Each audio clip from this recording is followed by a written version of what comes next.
Shabbat Shalom. One of the long-standing controversies within the conservative movement involves driving on Shabbat. At its essence, we recognize that driving, at least in most cars up until now, involves an internal combustion engine. And an internal combustion engine, well, it does what it says on the tin. It combusts, it creates fire, and fire is one of the prohibited labors that is told in the Torah not to engage in on Shabbat. On the other hand, says the conservative movement, we live in a modern community which, well, is not very walking friendly. That is to say, most of our residential areas are so spread out and so distant from where we are able to form a congregation that if only the people close enough to walk came, well, we'd have even fewer than we do right now. And so, as a compromise in this time of fluctuating societal construction of city planning, we allow driving to and from the synagogue only. So no taking long trips in the swamplands of Florida, no driving to the beach, and certainly no driving to the supermarket, but we make an exception. But as somebody who has had the privilege of living within a walking community, when I lived in England, Japan, or Israel, yeah, it's nice to be able to walk. And I don't just mean because we were able to avoid that conflict that comes from using a combustion engine, but because it's crazy out on those roads. I would walk every day of the week, not only Shabbat, if I was able to get away with it. Because, let's be honest, there are a lot of terrible, terrible drivers out there. And driving down those roads does not feel exactly comfortable on any day of the week.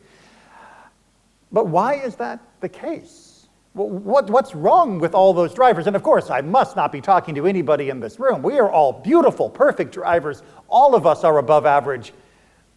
But we know statistically that that's probably not entirely true, and we also know that each of us have our own foibles out there on the road. And we all know that there are many other people out there that make up for any excellence in our driving with their incompetence in their driving to help bring the average somewhere close to terrible. Well, there are a lot of different explanations according to the safety bureaus and all of the investigations. Some of it is, as you can probably guess, distracted driving.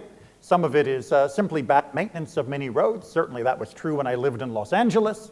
A lot of it has to do with weather, and we see that happening in Florida. But even all of those tend to eventually be under the umbrella of people just aren't being careful enough.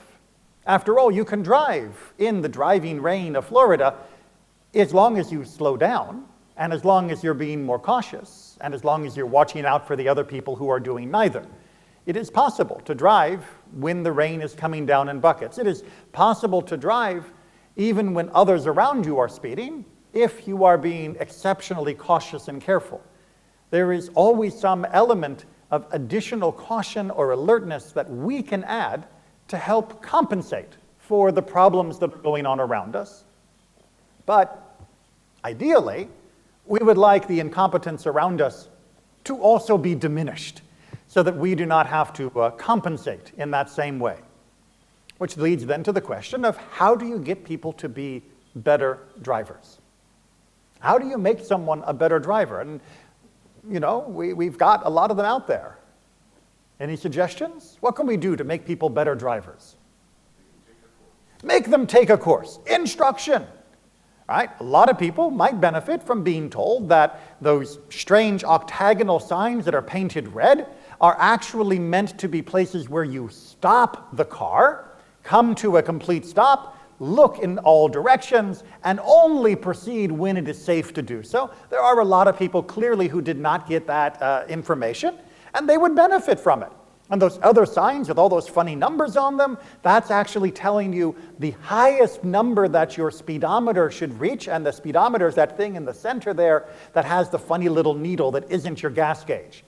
Those kinds of bits of information actually would be useful. And that type of instruction is found to be helpful. Unfortunately, many people who need it most are the least likely to attend those types of classes. And those who need it most are the least likely to pay attention to circulars, flyers, or other types of informational programs.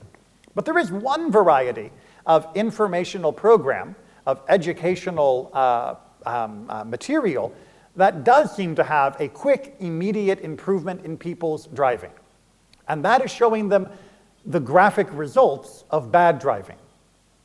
Lots of studies have been done that if you put up a big sign next to the road that says, "Slow down, it's safer," nobody slows down. On the other hand, if you put up a big sign that has a picture of people who have been killed in a car crash, you actually will find from the research that speeds decrease in the immediate strip of road right after those types of signs.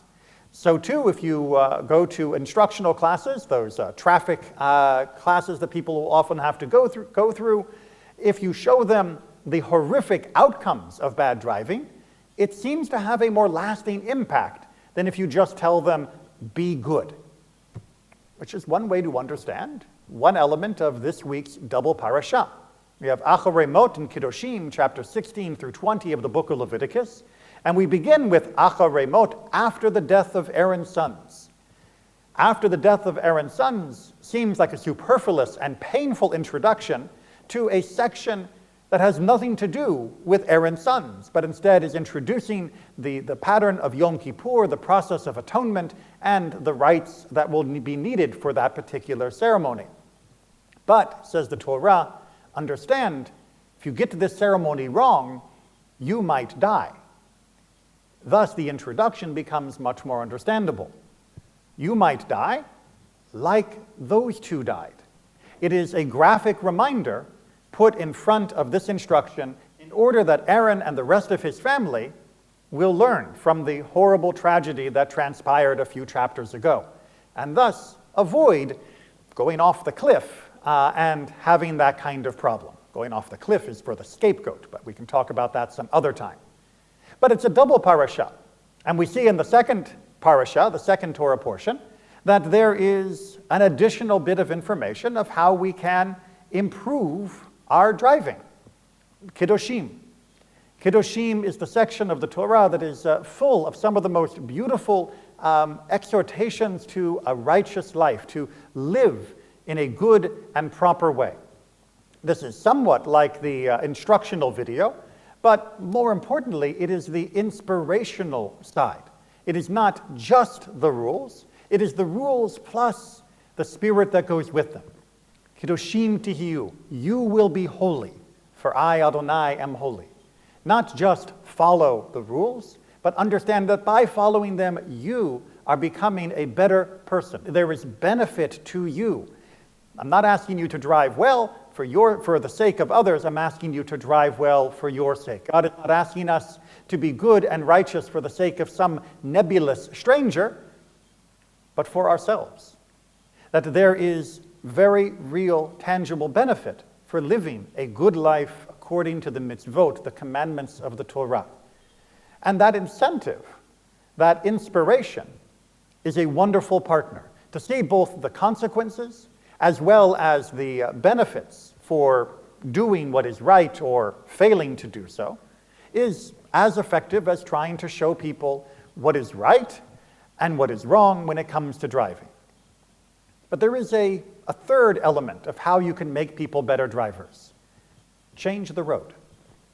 One of the most interesting things that I have studied is that if you change the way you build a road, you will subliminally change the way people drive.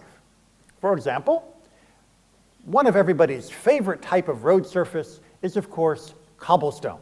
We all love driving through those wonderful neighbors in parts of Orlando that are paved with brick or cobble as our cars go. But what happens when we drive through those neighborhoods? Your foot comes off the gas. You instinctually slow down because it feels like your car is about to be shaken to pieces.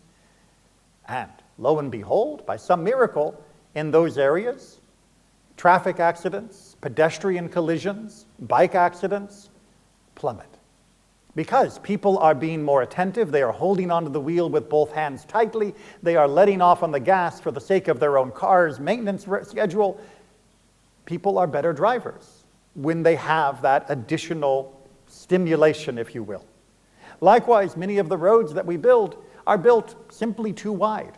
The giant 6-lane roads like 1792 with the strip malls along them encourage people to fly down them far in excess of the speed limit because it feels like a freeway. The signs are made enormous so we don't have a perception of how fast we are flying down that road.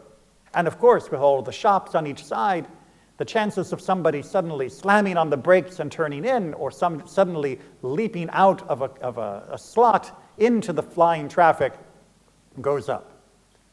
If you make roads to go fast, or you make roads to have things on them that are needed, and you make them separate, again, research shows over and over again, you have a much safer, happier, and smoother driving experience for each of those types of road. Combine them, and, well, I'll just point out that Colonial Boulevard is studied nationally as being one of the most interesting and traffic-prone parts of the country. What does this mean for Kedoshim and Acharei?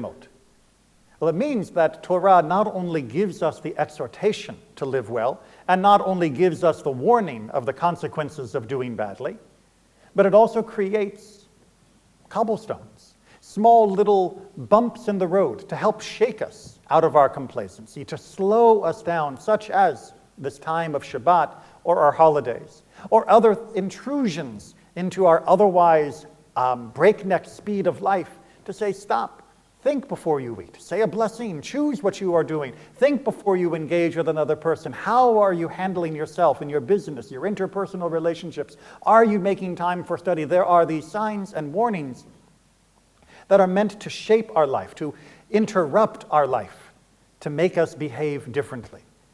These guardrails are there to help instinctually move us in the right direction. But those guardrails only work and they only exist when we allow them to.